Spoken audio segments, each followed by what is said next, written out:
Friends, இதில் என்ன பார்க்க போகிறோம்னா மணி பில்னா என்னென்னா பண மசோதா அப்படின்னு சொல்லுவாங்களே அதுதான். இதில் வந்து ராஜ்யசபா லோக்சபா இது ரெண்டும் இருக்கு இல்லையா. இதில் வந்து ராஜ்யசபாவுக்கு வந்து எந்த ஒரு பவருமே கிடையாது. அதாவது இந்த மணி பில்லை அமெண்ட் பண்ணக்கூடியதுக்கும் எந்த ஒரு அதிகாரமும் கிடையாது, ரிஜெக்ட் பண்ணவும் முடியாது. ஆனால் லோக்சபா வந்து என்ன பண்ணலான்னா மணி பில்லை வந்து இன்ட்ரடியூஸ் பண்ணலாம், அப்ரூவும் பண்ணலாம்.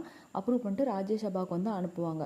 அனுப்பும்போது அவங்க ராஜ்யசபாவில் வந்து ராஜ்யசபா என்ன பண்ணுன்னா அவங்க அந்த லோக்சபாலேருந்து வந்ததை வந்து ஒரு 14 டேஸ்க்குள்ளே வந்து பார்த்துட்டு அப்ரூவல் கொடுக்கணும். அப்படி கொடுக்கல அப்படின்னா லோக்சபாவே வந்து என்ன பண்ணும் அப்படின்னா பாஸ் பண்ணிடும் அப்படின்னு சொல்லி சொல்கிறாங்க. இன்னும் லோக்சபா வந்து எந்த ஒரு அமெண்ட்மெண்ட்ஸ் ராஜ்யசபா போடுதா எந்த ஒரு அமெண்ட்மெண்ட்ஸுமே வந்து அது கன்சிடர் பண்ணாது.